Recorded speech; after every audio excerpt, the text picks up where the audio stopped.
آشور میاریم، قصه قصر زیبا، قصه ماه و دریا.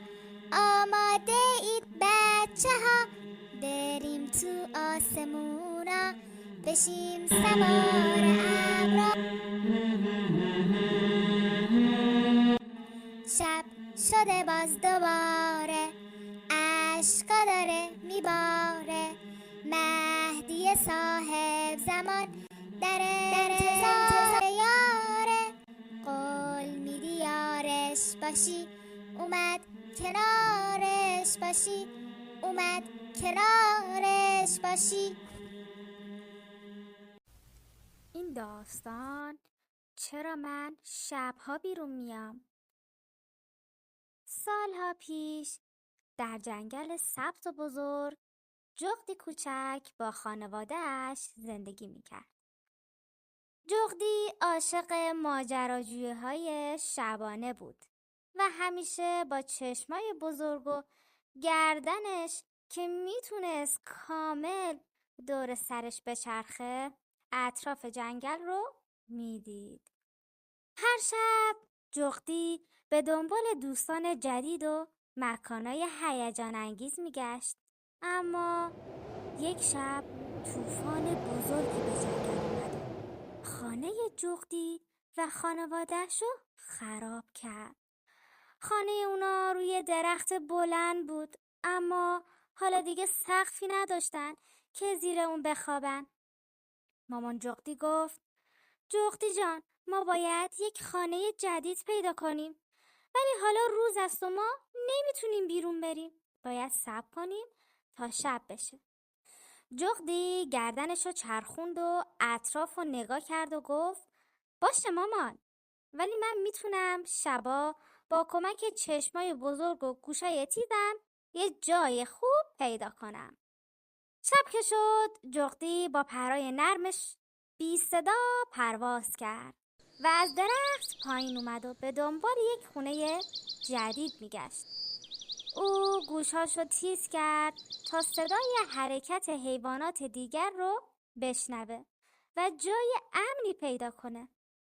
بعد از مدتی پرواز، جغدی یک درخت خیلی بزرگ و محکم پیدا کرد.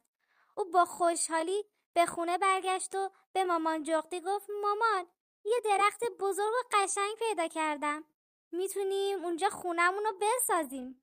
مامان جغدی با لبخند گفت: آفرین جغدی، تو خیلی شجاع و باهوشی، ولی الان داره صبح میشه، فردا شب به اونجا میریم. جغدی و خانواده‌اش فردا شب به درخت جدید رفتن و خانه جدیدشون رو ساختن. اونا هر شب با چشمای بزرگ و پرای نر جنگل رو میدیدن. یک شب جغدی که داشت با دوستاش در جنگل به دنبال غذا میگشت، یکی از دوستاش گفت: جغدی، میدونی چرا ما جغدا همیشه شبا بیداریم؟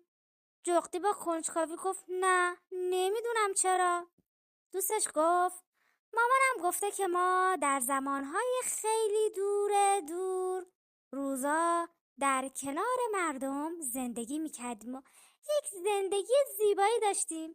میرفتیم کنار خونه ها، قصرها، مردمم به ما غذا میدادن و ما رو دوست داشتن. اما یه روز یه اتفاق خیلی بدی افتاد و مردم شهر به دنبال طلسم سیاهی رفتن و آقای مهربونی که پرنده ها رو دوست داشت و به همه کمک میکرد و شهید کردن. وقتی امام حسین علیه السلام شهید شد، رئیس جغدا همراه خانواده‌اش از شهرها و آبادی‌ها خارج شدن و بیرون رفتن و در خرابه ها و بیابونا زندگی کردن و گفتن: شما مردم بدی هستید که پسر پیامبرتون رو تو شهر کربلا کشتید. جغدی با تعجب گفت: چه داستان غم انگیزی. پس به همین خاطر ما در شبا بیداریم و روزا استراحت میکنیم.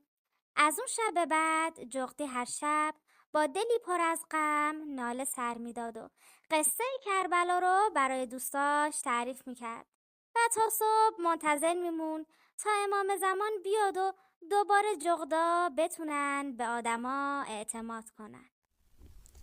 بچه‌های عزیز، خیلی ممنونم که امشب ما رو مهمون خودتون تونستید. تا شب‌های دیگه، خدا نگهدار.